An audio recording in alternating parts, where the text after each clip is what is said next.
Hello and welcome back to the Physiology of Endurance Running podcast. I am your host, Dan Nash, and I'm very excited to be joined today by my co-host, Owain Zerilli. Owain, do you want to introduce yourself?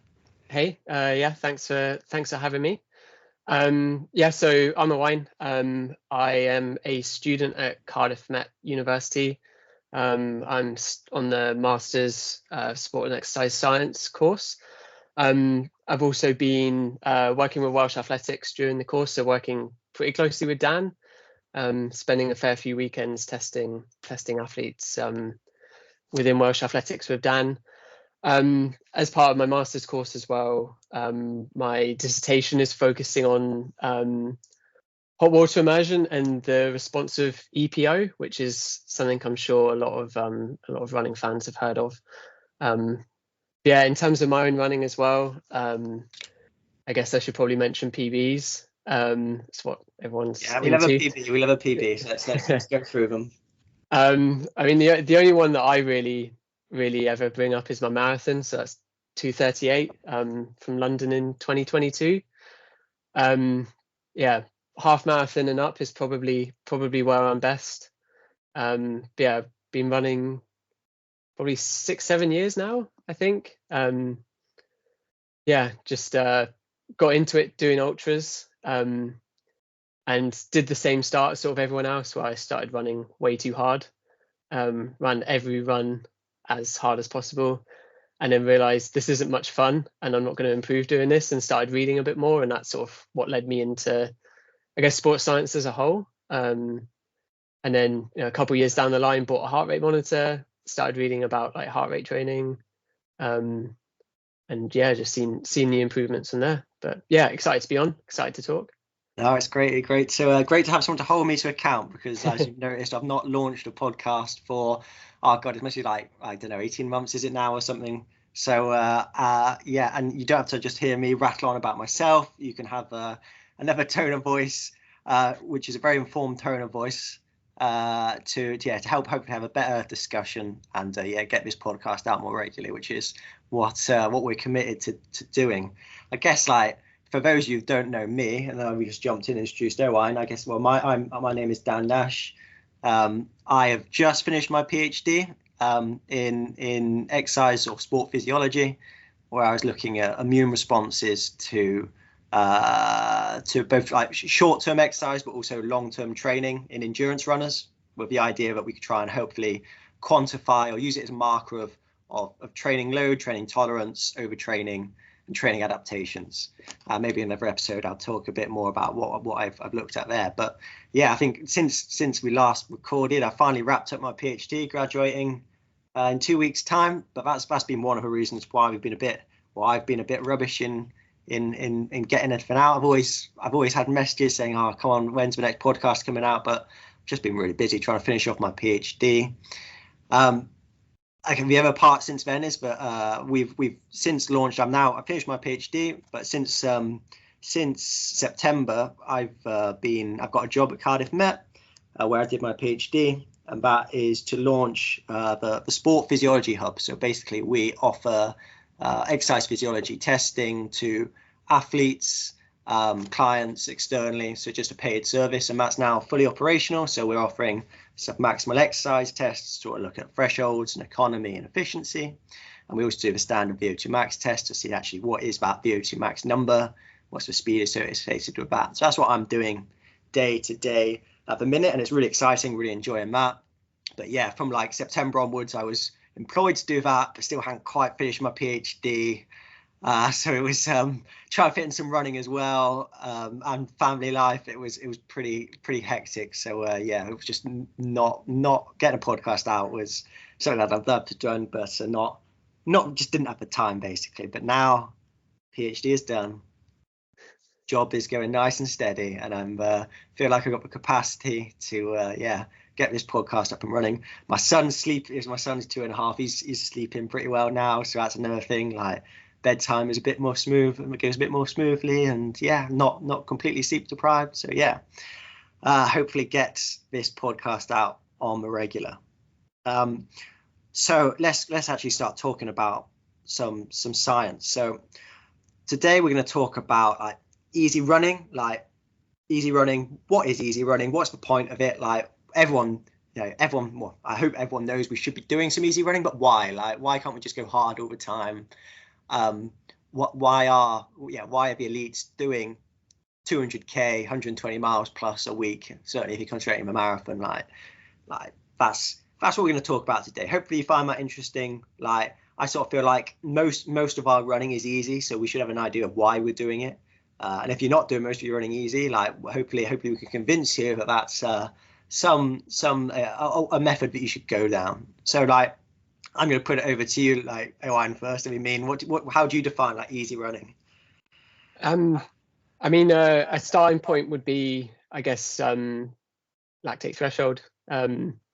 That would be one of the first things we'd look for if someone comes into the lab. I guess getting someone's VO2 max in the lab is a useful number, but actually I think the lactate threshold, especially the first lactate threshold, is maybe the most useful tool for someone, especially maybe newer runners, people that have been running a little bit, seeing a bit of success where they might not have that sort of experience and have maybe run into some of the issues that we're going to discuss, where if you run your easy runs too fast, getting that sort of first anchor point of anything below this is easy is a really useful metric. So I think, your first lactate threshold is one way of defining easy running. Maybe we should actually define the first lactate threshold as well. Absolutely. Yeah, well, you're doing a good pitch. You're doing a good job of pitching lab testing to me. So that's fantastic. And anyone who wants to come get their lactate threshold tested, Cardiff Met is the place to come. Lactate threshold. What is the lactate threshold? So people get it's very confusing because there's a million terms for each of these thresholds. But we've got there's basically two thresholds in terms of lactate anyway. And what people typically think of when they say threshold is that second threshold, that pace you could hold for about an hour, about half marathon to 10-mile, 10k pace, depending on your ability. Like that's what people typically think of, but we've actually got a threshold that's at a slower speed or a lower intensity than that. And in the lab, how we would look at it is that we would get you running at a really nice, comfortable place, like a 1 out of 10 effort. We'd measure your lactate level. It'd be about 1 millimole per liter, and that would be the same pretty much as if you were sitting on the sofa at rest at home. Right, we increase it by 1k an hour, still 1 millimole per liter. And we increase it again. Okay, let's say we're in our fictitious athlete, we're up to 12k an hour, still 1 millimole per liter. We go to 13k an hour. Okay, now it's 1.52 millimole. So that's that point, that higher speed where lactate levels are at about baseline. That's what we define as your lactate threshold. Right, so you might hear this called lactate threshold or aerobic threshold or LT1. But they're all ventilatory threshold 1. But they're all talking about the same. They're all trying to estimate the same point, where basically the highest intensity we can run at, where lactate levels remain stable. I think sometimes that's quite hard. It's a bit ambiguous.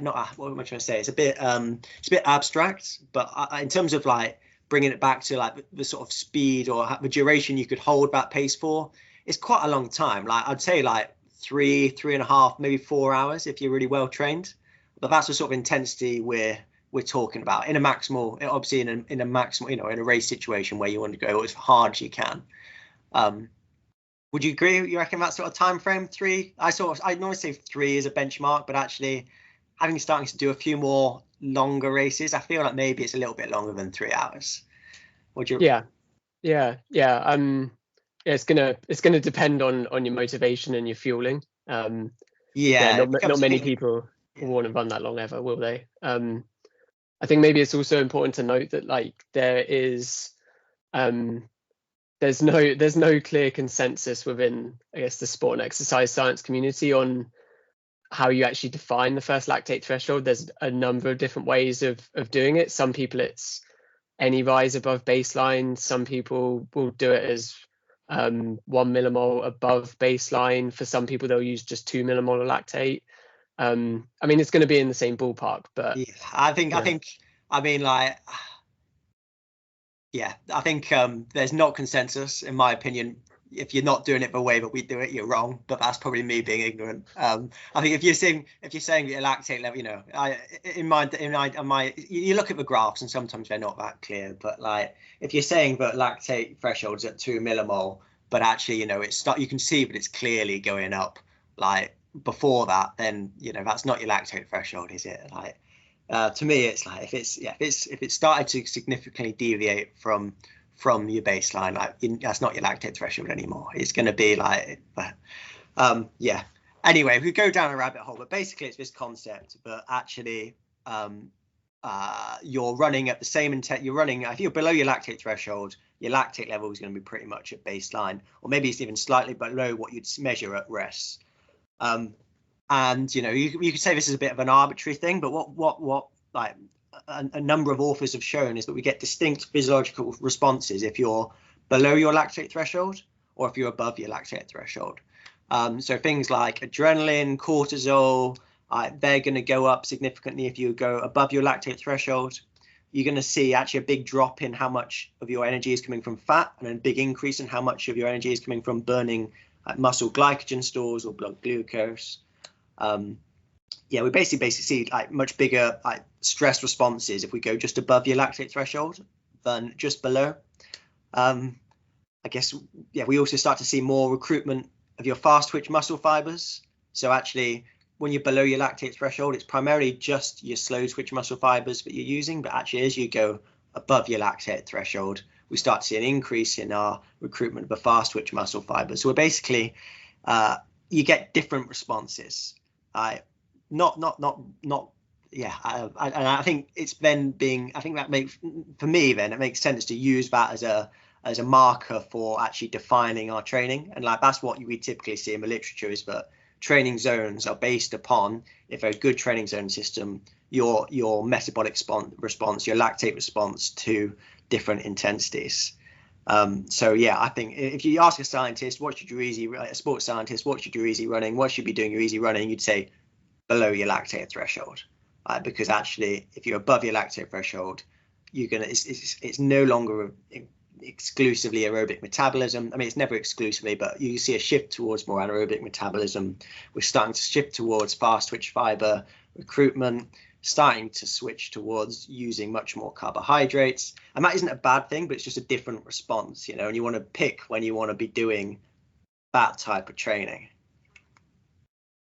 Yeah, 100%. And I think a caveat for people to, or something for people to remember when we're talking about all of this as well, is that it's not a case of if your first threshold is at 160 beats per minute heart rate, it's not the case that if you're at 159 beats per minute, one thing is happening, and then at 161 beats per minute, something completely different is happening. It will shift somewhat gradually. It's all on a spectrum as well.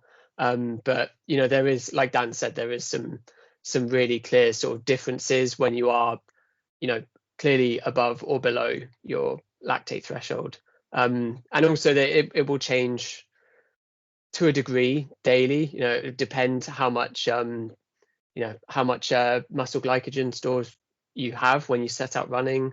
You know, if you've done a really big session maybe the day before, then it's going to be slightly different. If you're, you know, got a lot of I guess muscle damage because you've done, you know, like a bunch of hills the day before, then it's going to be slightly different. So it's not also completely static. It's not necessarily something you can measure every day either, but that's where maybe using things like RPE and heart rate and breathing sort of as 3 tools are really useful. You know, yeah, you can know that your first threshold is at 160 beats per minute, but actually you go out and you feel rubbish at 155. Like, maybe that's a good sign. Don't go above 155 as well that day. Just keep your easy run easy that day.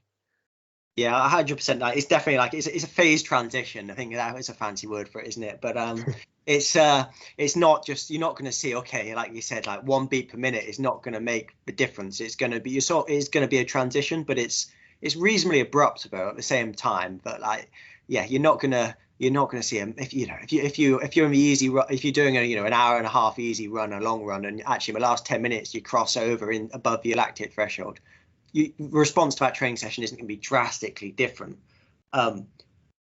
But I think it's still a useful anchor point to try and to sort of distinguish what you're doing. And I think, 100%. Like I always, in terms of like using a range of different measures to help control your intensity. I mean, I really like my heart rate. I'm a big believer in using heart rate. And I think for me, like I pretty consistently, my thresholds come out at the same heart rates. But there are times when actually, there are conditions when my heart rate and my lactate response do decouple. Like if it's super hot, my heart rate is going to be higher for a given lactate because I'm trying to get all the blood to my skin as well as to my muscles to help with the cooling.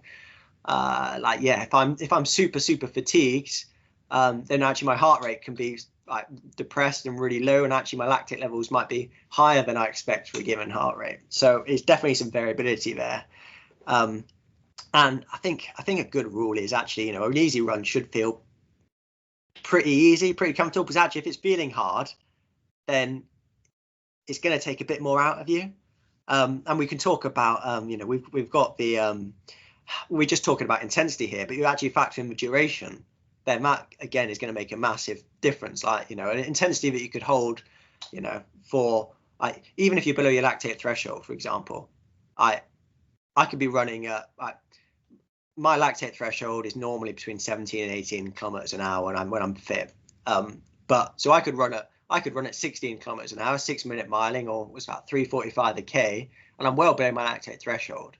But if I held that for 3 hours, that'd be really hard, and that wouldn't be an easy session anymore, because it's a pretty good rule of thumb when you're doing stuff for an hour. But actually, if you do anything long enough, it's going to be really, really hard. Like it's going to deplete your muscle glycogen. It's going to give you lots of muscle damage, etc. So I think, I think using things like heart rate, lactate, RPE, breathing, all these things together, right, can really help govern like the intensity you choose in your easy day.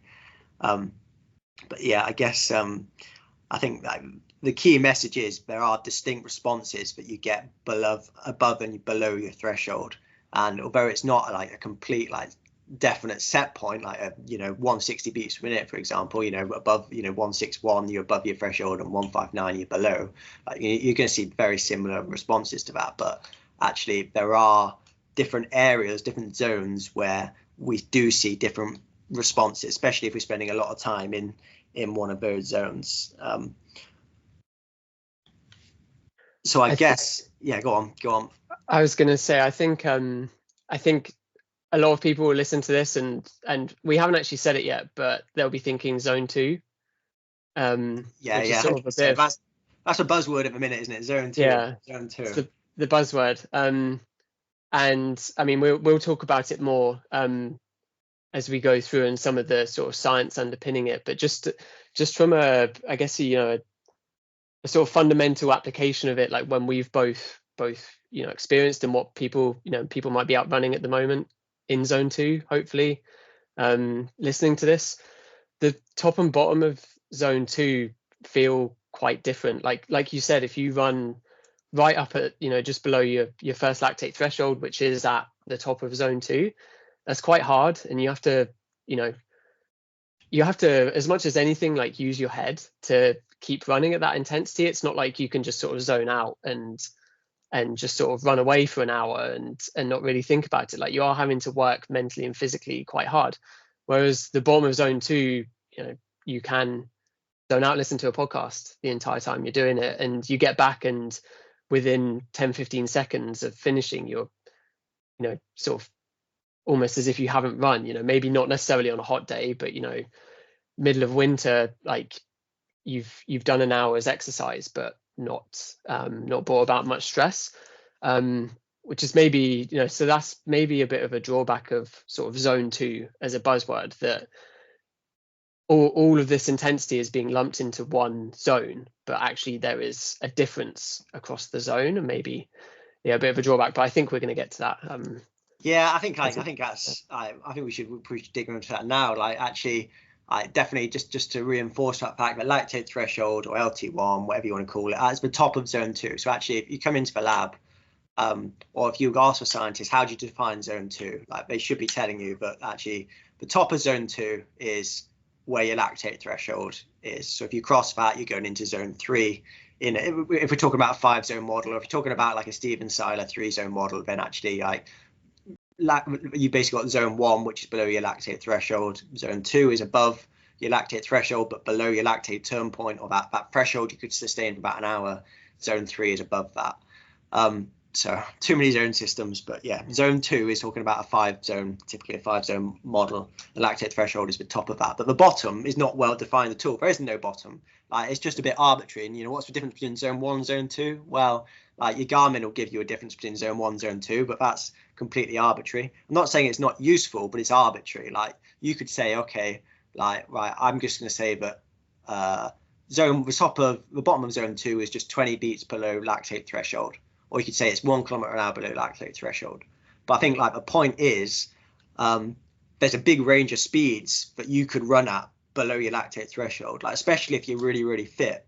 Like if you are an elite athlete who's got, like I've tested people with a lactate threshold of 19 kilometers an hour.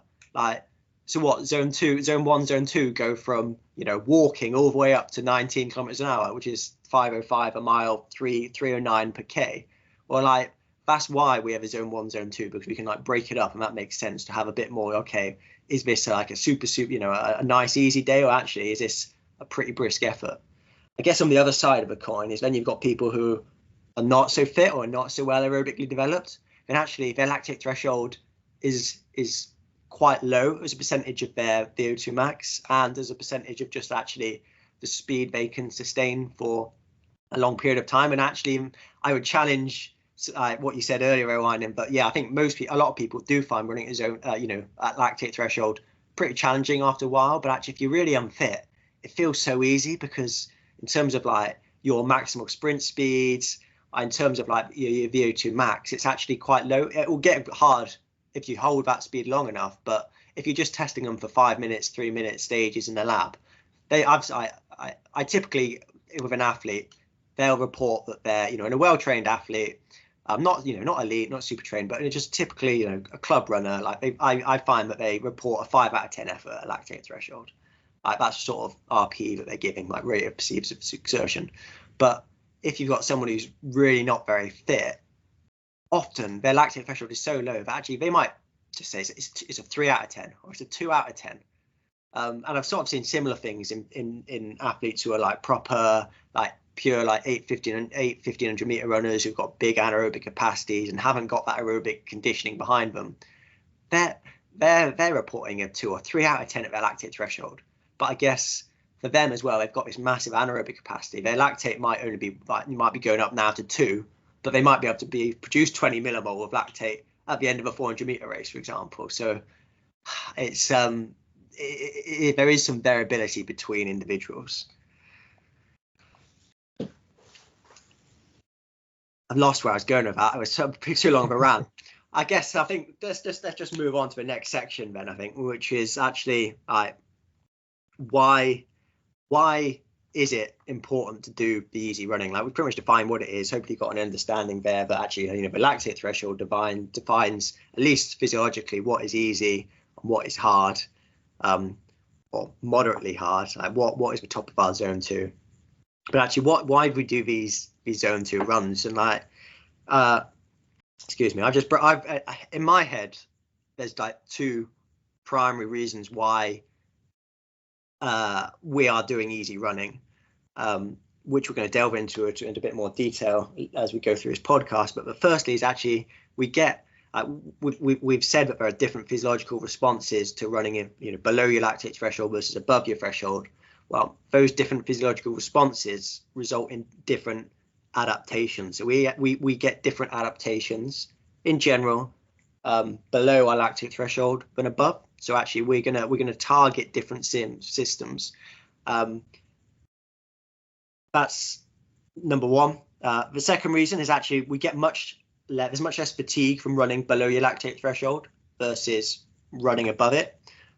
So we can just do more total work. Actually, it's a we can't just run hard all the time because we'll be cooked. That's the key message. So if we do lots of easy running, that's a way of accumulating a really big training load, a big training stress, without frying ourselves. So that's like the two headlines. I think we now just dig into them in a bit more detail. So actually, firstly, like the adaptations we get from easy running. Scrolling down in my notes here. I think I'm going to start with the caveat, which is actually there's a big crossover like between the adaptations we get from low intensity training and high intensity training. Like going through the literature and preparing for this podcast, like there's a massive crossover. You can get like an increase in VO2 max from doing low intensity training, and you can get an increase in max from doing high intensity training. There's probably more optimal ways to go about it. You know, there's probably some intensities are probably more optimal for promoting different things than the other, but actually any form of exercise is gonna probably, you know, endurance training is going to have an effect. Now that's probably within the realms of running. Like I'm probably not going to improve my aerobic capacity by doing resistance training in the gym, you know, doing like 5 sets of 5 squats. Like that's probably not going to improve my aerobic conditioning, my mitochondria, etc. But actually, you know, the difference between high intensity running and low intensity running, it's still running. So we are going to get similar, or we're going to get adaptations from all of it. It's just probably what area we're emphasizing. Does that make sense? I think that's maybe something that more as a general thing that science struggles with. Like you read these papers and the authors will be saying like, oh, okay, so you know, something we're going to touch on, you'll have an increase in mitochondrial function or an increase in mitochondrial density. It's not one or the other. It's you get both. It just might be that the signal for one is slightly stronger than the other. But then by the time that gets out of that paper and then gets discussed about and then maybe appears in like, I don't know, Runner's World or on Twitter or something, then it becomes like, oh, you have to do zone 2 to get more mitochondria. And both types of training will give you that. It's just that one is maybe slightly more optimal than the other. And then, you know, even just think about like how difficult is it to measure changes in mitochondria, and, you know, being realistic, like you can't absolutely completely isolate everything and like do, you know, like twin studies and everything. Like it's really, really nuanced and like tiny differences between them, but there is differences, of course. But yeah, it's not a case of you only get one doing zone 2 and you only get the other doing high intensity. You will get all of these things from doing all types of running. Yeah, that's a really good point, I think. And I'm bringing up, I'm glad you brought up Twitter or X or whatever it's called now. I think there's definitely proponents of zone 2 or HIIT or whatever type of training you want to describe on there who go, you know, zone 2, you get everything you need from zone 2, and you're not going to get everything you need from zone 2. Like, spoiler alert, like if you see what elite athletes do, they don't just go around running in zone 2 all day, right? And you don't get people just doing HIIT. You don't get people just doing, you know, VO2 max intervals all day. Like you need a bit of everything. Like you can't get everything you need from just one type of intensity.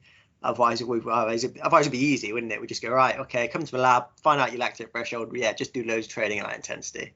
Like it's not how it works. And I think, you know, it's a nice, it's you know, and it's easy to like.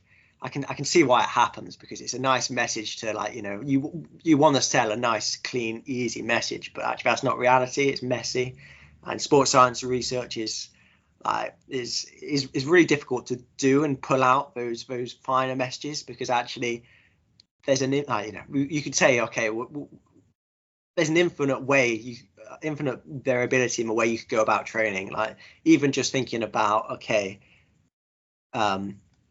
intensity of running, duration of running, and frequency of running, like that's 3 factors there, but you could have almost infinite formations of that, let alone thinking about actually the individual athlete you're doing it with, like what's their profile, what's their training history, are they at altitude, are they not at altitude, are they using heat training, you know, there's just so many variables. But we're never going to have a one paper or even a group of papers we're going to say, oh yeah, this is the optimal way to train. it's just not realistic. It's just not practically feasible. But that doesn't need to say that sports science is a waste of time. Like, otherwise I'm out of a job and I'm studying for something that's gonna is completely pointless. We don't believe that. But I think it's just having that realization that we can't learn everything from journal articles. What we need to be able to do is decipher like the key information and use that in an applied setting and help that to have an evidence-based way of approaching it. But I'm going off on a tangent now completely. But different adaptations emphasize different adaptations are emphasized from different intensities of running. That's the intro to this section, I think. And I think one of the things that zone 2 running or running below the lactate threshold, in my head, like when I'm talking about below the lactate threshold, I'm including zone 1, zone 2 in that. But one of the things that it is really good for is increasing the volume of mitochondria that we have within our muscles. So actually, mitochondria. So mitochondria, I go on then, Owain, define mitochondria. What do mitochondria do? About to say powerhouse of the cell, if everyone paid attention during GCSE, and I don't know they're called A levels anymore, but A level biology. So they are the powerhouse, or the engine of the cell. And having more of them is beneficial for exercise performance. Having better functioning mitochondria is also more beneficial for exercise performance. And it seems generally, with the caveat of the 5-minute sort of tangent we just went on, that doing zone 2 or low intensity running does seem to increase the amount of mitochondria in a muscle fiber. It does also does have some benefit for mitochondrial function as well. But yeah, just increasing the amount of mitochondria will help with as I said, the engine or the powerhouse of the cell. When you're exercising, your mitochondria will be breaking in zone 2 especially, will be breaking down a mixture of fat and muscle glycogen to produce the energy that you need to perform a muscle contraction when you're running. Getting even sort of finer, you then have, as Dan mentioned earlier, you have different muscle fibers, and when you're running, even at zone 2 or even zone 1, zone 2, you're producing an amount of lactate. That's just a byproduct from glycogen being used as a fuel source, and the mitochondria are able to use that, especially in zone 1 and zone 2. You're producing an amount of lactate that good functioning mitochondria can handle and actually use as a fuel source as well. This is something that sort of gets looked at for people that have like metabolic disorders or diseases, where their mitochondria don't necessarily function and they're not able to use lactate as a fuel source, and that's where they maybe have like really high lactate levels even if they're just lying in a hospital bed. So the mitochondria are producing the energy and causing the sort of muscle contraction that propels you sort of every step. And zone 2 seems to sort of benefit the amount that you can have in your muscle fibers. Yeah, nice. Yeah, I'll give you your master's degree now. You're done. You've qualified. That's it. You got it. I sign it off. Graduate next week. So basically, mitochondria are the powerhouses of the cell, which is like, it's just a bit of a joke, isn't it? Because every paper or every textbook is that's the phrase, powerhouse of the cell. Like, the mitochondria, they are the site where fats and carbohydrates are used to generate ATP, and ATP is the universal energy currency within the human body and in other life forms as well, for want of a better word. ATP, and then ATP is what fuels muscle contraction. But importantly, like, mitochondria is the site of aerobic respiration, so actually using oxygen to break down carbohydrates and fats primarily to produce ATP. Now, outside, when we're talking about glycolysis or anaerobic metabolism, that happens outside of a mitochondria. So actually, when we're talking about increasing our mitochondrial development, it's basically increasing our aerobic capacity. So we can if we've got more mitochondria, bigger mitochondria, more efficient mitochondria, then we can more quickly have a greater we can process fat and carbohydrate at a greater rate, have a greater turnover of ATP, and so actually we can produce more energy aerobically at a greater rate. And that just sounds obviously better for performance, but actually it's where mitochondria contribute. What are they actually influencing in terms of our VO2 max, our thresholds, our economy, our efficiency? It's quite hard to pick it all apart.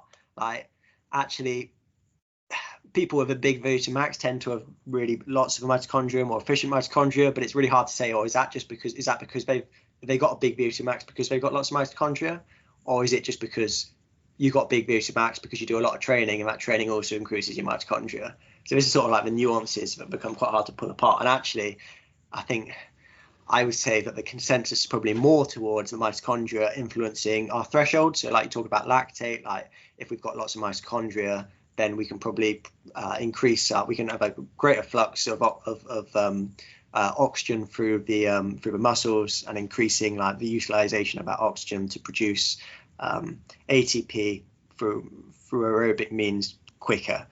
So I think things I think mitochondria are probably more associated with actually what percentage of your VO2 max can you sustain, your thresholds, that longer intensity exercise, your fat burning 100%. You're gonna have to if you want to produce burn fat at a very high rate, then that's going to be primarily determined by your mitochondria. So definitely really, really important for performance.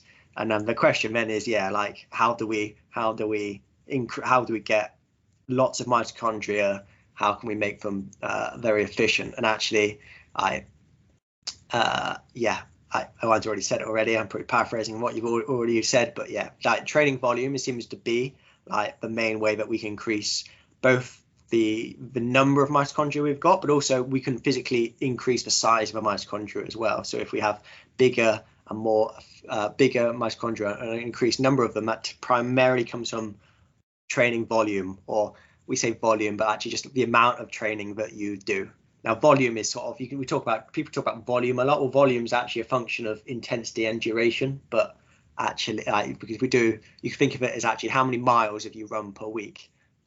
That's a function of how fast did you run and how long were you running for. That's sort of what we're talking about in terms of volume. But most of that's going to come from the duration side of the equation. If you're running for 5 hours a week or you're running from 10 hours a week, that's going to have a big effect on probably your mitochondrial number and your mitochondrial size. Now, I guess one thing that exercise intensity does seem to be really good for is the efficiency of your mitochondria. So we need lots of mitochondria, and we need them to be really efficient as well. So actually, we can make them work better. So it's great to have loads of them, but if we can make them work better, then that's also going to increase our aerobic capacity. So again, we need both lots of volume, but some intensity too.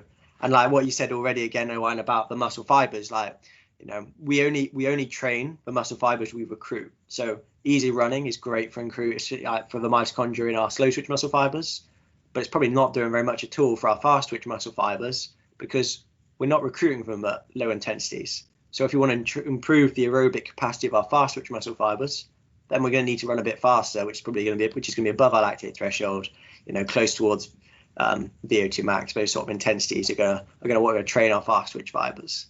So again, there's nuance there as well. We can go, if you see someone on Twitter, not naming any names, going, oh yeah, zone 2 mitochondria, yeah, fantastic, you're going to get all your benefits from that. Well, you're not. You need the intensity. You need the intensity to increase the mitochondrial function. You need the intensity to increase to actually train the fast twitch fibers. But actually, what I think the primary benefit of the easy running is improving or increasing our mitochondria. I'd say, does that make sense? I think I've just spent another 10 minutes saying what you just said, but through in a slightly different way, maybe. But yeah, we are on the same page. Yeah, 100%. Cool. So yeah, I think hopefully that makes sense. Let me just skim through my notes very quickly. I guess like we can talk a bit about like the minutiae of why do we get mitochondrial adaptations from easy running. Like that's something we haven't talked about yet, but I don't want to go into loads of detail here. Do you want to cover this? I've just spoken for ages. Is this signaling? Talk about Signaling. Yeah. So there is different ways of your body signaling to actually increase mitochondria numbers in muscle fibers, so bring about those sort of changes. This obviously isn't a like, you do a run and 10 minutes later the signal's been sent and you have more mitochondria. It's over time, but below your threshold, the signaling pathway is I guess the sort of easier way of describing it is calcium signaling. You can get into real depth in terms of the actual like what is being signaled, but yeah, calcium signaling sort of remains high for a long amount of time after you do low intensity. You have that signal to increase the mitochondria density and as we said, the function as well. When you're exercising at a higher intensity, there's a slightly different signaling pathway called the AMPK pathway, which, yeah, as I said, is only really brought about with higher intensity training, especially in well-trained individuals. It's a bit different when you're just starting out exercise, but that they both signal what's called PGC1 alpha to bring about these sort of cellular changes from exercise and bring about the mitochondrial adaptations. I guess with AMPK, the signal when you do higher intensity, it's rate limited, or there is only a certain amount of response or signal that it can send. So you could do all of the high intensity training in the world. You could spend hours, if you could, without breaking, a week doing that high intensity training. But it would only, produce so much of a signal, whereas the calcium signaling that you get at a low intensity just stays high for quite a long amount of time. So you sort of get bang for your buck with your training as such. I think certainly that seems to be the consensus at the minute. But actually, the way that we increase our the signal for mitochondrial function adaptations are through this signaling pathway called like PGC1 alpha, and there's two ways of activating that through the calcium signaling, which is how we get easy running. Easy running activates PGC1 alpha. This calcium signaling is basically every time the signal for our muscles to contract is through calcium being very quickly shunted into the muscle, and that triggers the muscle to contract. And then actually the calcium is very quickly, rapidly pulled out of the muscle, the muscle fiber within the cytosol within the muscle fibers. And that will trigger the muscle to release. So actually, when we're running, every time we're contracting our muscle, we're very quickly pushing calcium in, and as we relax, pulling it out again. And this constant cycling of calcium is what drives the muscle contraction, or signals the muscle to contract, but also has these downstream consequences of activating signaling pathways like PGC1 alpha. And on the other side of the coin, we've got the high intensity stuff, which is to do with like AMPK, and we won't go into too much detail about that because I'll very quickly get out of my depth as well. But certainly the idea of a minute is that the AMPK pathway from high intensity, like that actually saturates quite quickly. So there's only so much activation we can get of that pathway. And then even if we, like Owain said, do more high intensity, we don't get any more of an increase in our mitochondrial response. And actually there's a few papers out now that say actually if we do too much high intensity, then that actually reduces the function of our mitochondria, and obviously we're starting to probably go into that overtraining mode, or that condition, which is obviously not what you want. On the other hand, this calcium signaling seems to, you can basically just keep responding to it, and it's sort of something that you would see even if you've been training for a very long time, like, multiple years, if you're doing a high volume, if you keep increasing the volume of training, you're going to keep increasing your mitochondrial function. And that seems to be a hypothesis of a minute, but actually there's only so much high intensity you can do, but we can just keep doing the easy stuff.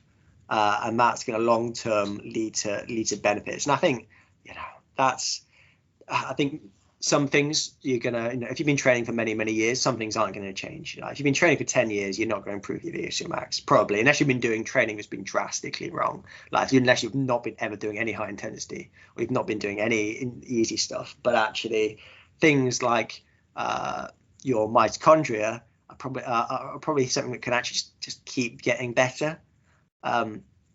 And I think something else, an interesting draw here is that we look at runners and we go, okay, the best runners in the world, even the best elite runners in the world, training as much as they can, are only doing 12, 13, 14 hours, maybe 15 hours a week of training. Maybe. If you're doing 120 miles at altitude and some of your runs are really slow, maybe you're doing 15 hours. I reckon that's sort of ballpark, do you think? Yeah. But if you look at what cyclists are doing 30 hours of training a week. They can do that because it's not as strenuous on the body. You haven't got the muscle damage. It's not weight bearing. But I reckon those extra hours are probably benefiting their mitochondria. I don't think they're benefiting their VO2 max. I don't think that's the adaptations you're going to get. But they're doing that training because it's having an effect. Otherwise, they wouldn't be doing it. It's a bit of a. They always talk about it as it's a bit of evolution, isn't it? Of the training, what the elites are doing now. It's not going to be perfect. We're not going to be far off perfect. People have tried doing loads of volume and no intensity, and people have tried doing loads of intensity but no volume. And now you could see people doing high volumes of training with some intensity. That 80-20 rule as a bit of a guide, that's what people are doing. And that seems to be effective. And I think that's the sort of adaptations that seems to be really important, doing that volume. For the mitochondria. And I think maybe you could say that runners should be doing more cross training to boost their hours, but I don't know. I'm not 100% sold on that either, because I think I think there's a few things that we'll talk a bit more about in this next bit. Do you think that's covered mitochondria? I think we've covered mitochondria. I think so. I think people will be fed up with it. Yeah, I'm fed up with it as well. So I think to wrap that up, I think physiologically, that's what you're trying to achieve with easy stuff. I think they're the adaptations you're getting, things that affect improving your mitochondria, which is going to improve your thresholds, your fat burning, maybe your economy as well. I haven't touched on that yet, but I imagine that actually, if you can get more efficient mitochondria, then that might lead to a better running economy. So you need less oxygen to run at a given pace. I'm being a bit more speculative now, but. That would, I guess, make sense as well. When you think that you generally see economy improvements are sort of the slowest thing. Like you said, VO2 max generally is fairly static from quite an early sort of training age, I guess. And then it is the thresholds in the economy that take a lot longer to reach a peak. I think people always, when they're talking about this, they always cite that the Andy Jones paper about Paula Radcliffe, and 100%. Her economy was improving her whole career. I think of mine saying even after she had run her personal best, it was getting better. And potentially, like you said, if your mitochondria, the density is increasing and you're improving the function of them, 20 years after you start training, that might be part of the economy changes. There's loads more that goes into economy, but no, I think so. I think that echoes what Paula Radcliffe's data echoes my own. My VO2 max has been pretty much the same, a little bit of variation from month to month, but as a trend, it's pretty static across the years.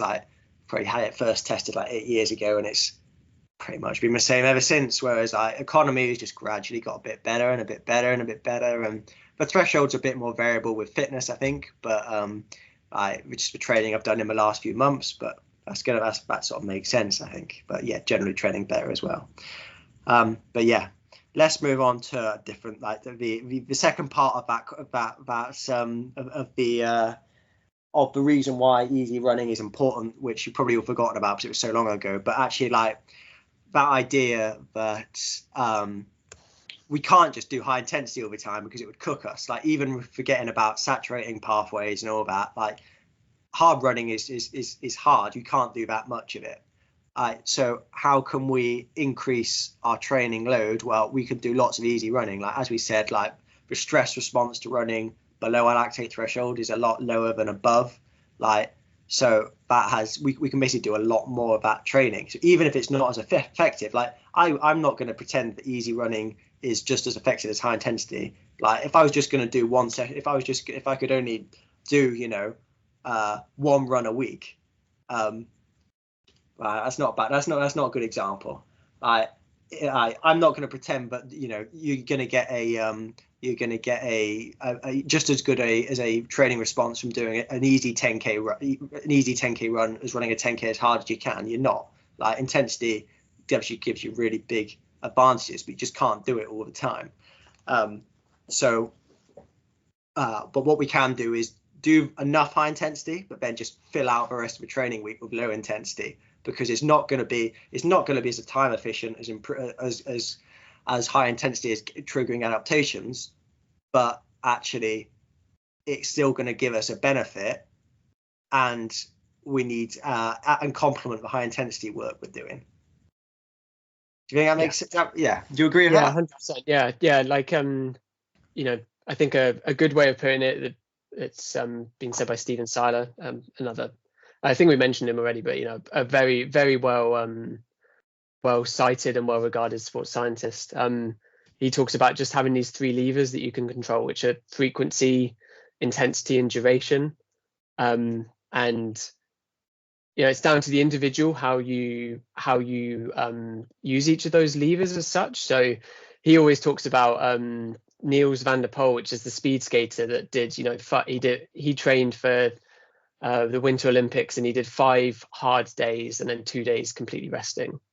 Like, so his levers of frequency, intensity, and duration are slightly different.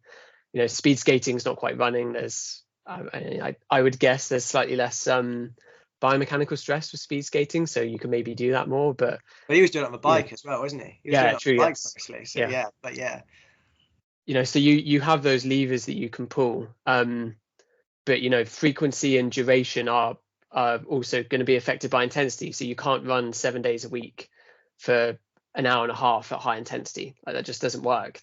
So it's sort of a bit of a sort of feedback loop between each of those, and generally a high amount of easy training means that you can do more frequency and more duration. Yeah, 100%. I think that in my head it's just actually you can only do so much intensity a week, like, and actually just adding more probably isn't any better, but actually we can add so much more training stress training load by just doing lots of easy running. I've said it already, but there's a reason why the East Africans, the best marathon runners, are running for 120 miles, 200k a week. Like, they're not doing it for fun. Like, they're doing it because they've learned that is effective.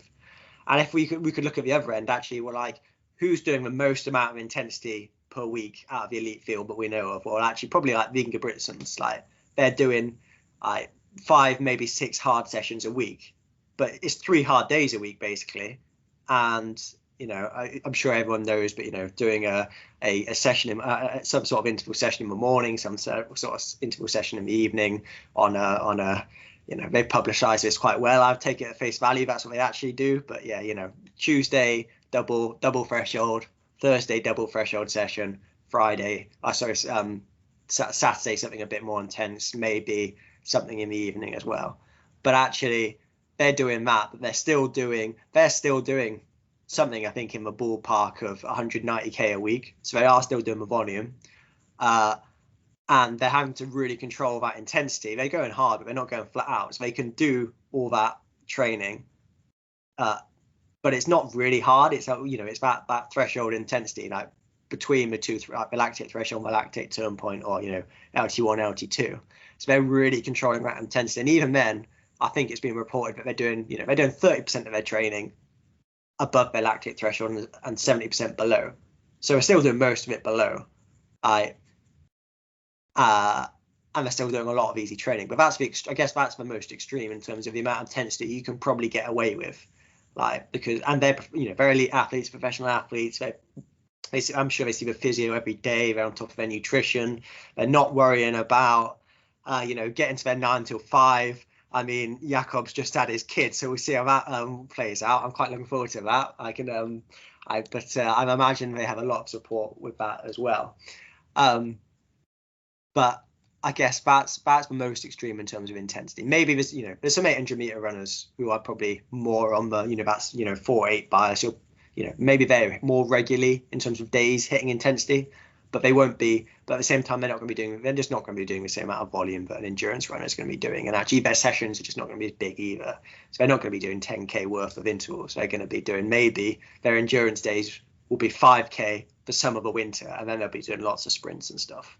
But let's say that actually, typically, the elites are going hard 2 or 3 times a week or 2 or 3 days a week. Like, what do you do the rest of the days? Well, they're not just going to sit around, and actually, adding more intensity is probably not going to work, because if it did, they'd be doing it. And we've already said, like, there's physiological reasons why that wouldn't make sense, but we start to see decreases in mitochondrial function and just getting that stress response every day. The injury risk, like, it's just it just doesn't look like it's sustainable. So let's fill our time with something that is sustainable, which is easy running. Like, we can do a hell of a lot of it, not get a massive training response, but we're still going to get a good training response. So I think it's all about balance, isn't it? Yeah, 100%. And just being ready to train.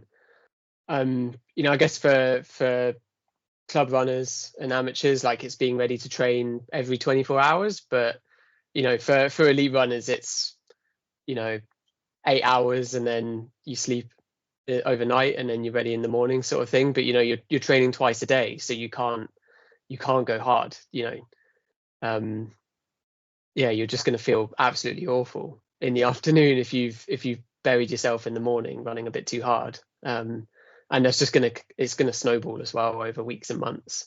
That's it. I think that's why, like, intensity control, that's another buzzword that's going around, isn't it? It's like really important, especially the more training you do, like, because it's what you do in that training session. It's great. Like, you could run a bit harder and it might give you a bit increased training response in that session, but then it's going to have knock-on effects in the next session and the next session and the next session. So if you're always running a bit too hard, you're always going to be just a bit too fatigued, risk of overtraining, injury, or just actually not being able to execute the sessions you need to do, not being able to hit the intensities you need. And that's what often you see, is people just sort of, everything becomes a bit in that grey zone, not grey zone, but in that middle zone of moderately hard, which is probably not quite ticking the easy run box, but probably not quite hard enough to really get a good training response. And I think that's that's where intensity control becomes quite important. The more you do, the more important that intensity control becomes. I think we need to start wrapping this up, because we've been talking for quite a long time. I'm going to finish with, actually, like, I want to try and make sure that there's practical takeaways. And I think my practical takeaway is, like, easy running is fantastic. Make sure that you do the, it's not going to make you need intensity, and you need the intensity and you need the easy days. Like, you can't get away with doing both. But how I think you should be structuring your week is prioritize your intensity days. Like, make sure that 2 days a week, 3 days a week, whatever your coach, whatever you think is the best for you, like, you need to make sure that you can be fresh enough to hit the design intensities on those days. So on the rest of those days, like, feel as much easy running as you can, but making sure that you can still hit the intensities you need on the hard day. What do you think? That's my key message, I'd say. Yeah, 100%. Yeah, you need to use your easy days to, as you said, set up your high intensity days. And I guess for some people that would mean dropping the ego maybe a bit. Maybe get off Strava, so you don't worry about what pace people see your runs at. I think Strava's life. I can't go off Strava. I know something that's really helped me personally is, like, thinking about time rather than distance or pace. So for my easy runs, it's just 60 minutes. Like, in the moment, I might be a little bit annoyed if, oh yeah, that run was 15, 20 seconds a K slower, but like the purpose of that run is 60 minutes of moving at a nice, easy intensity where, I can just zone out of the run and it gets me to the next session, ready to go. That sort of approach maybe might be more beneficial for people than thinking, oh, I have to hit this pace. Because apart from anything, your body doesn't necessarily see a pace in terms of minute per kilometer, and it doesn't see a distance. It just sees time and the intensity that you're working at. So, if you're just if the idea of your easy run on Monday morning after your long run and before your session on Tuesday is that you want to do 50 to 70 minutes of easy running, like it doesn't really matter what pace you're going at, and it doesn't matter how far you cover. You just need to do that amount of work. Your body won't know the difference. So 100%, yeah. And I again, another tip I like is on my watch, for example, when I'm doing my easy runs, I just have time and heart rate. That's all I have. Like, I even if I do want to run a set distance, like which I normally do because I do like working it. I like going in this is what I would go out for today, and I'm happy to cut it short if I'm feeling I'm not up to that, and I just get it's going to affect my next session. But yeah, I like just trying to look at the heart rate and the time, and just like tuning into how you feel. Do I actually feel easy? Another thing I've done recently on my watch is switch to minute Ks instead of minute miles, because like for me it was always like am I under or over 7 minute mile pace, whereas like the equivalent is like 4:20 a K, so I don't really care if I'm running 4:10s or 4:30s, like whereas actually even like I know that I shouldn't go chasing intensity, but like psychologically I think, oh, that was a good run, I felt easy and it was under 7 minute miling, that's great. But if I might psychologically I'm thinking if it was outside 7 minute miling, and it felt rubbish and I was tired when I'm going, well, I'm struggling a bit today. So I think I'm quite enjoying that. But anyway, let's wrap that up there. Hopefully you've all enjoyed. I hope please do send us some feedback. Please subscribe and all that stuff that podcasters are supposed to say. We're going to be back much more regularly now. I'm not going to say we're going to put one out every week. Like we're both busy still, but it's going to be unless what we're going to say every couple of weeks. We're going to aim for at least every couple of weeks, I think. Yeah, sounds good to me. Yeah. Minimum. Yeah. Owen's going to hold me to account because it's me. I'm slack basically. So yeah, thanks for listening, everybody. Hope you enjoyed, and we'll sign off. Cheers, guys.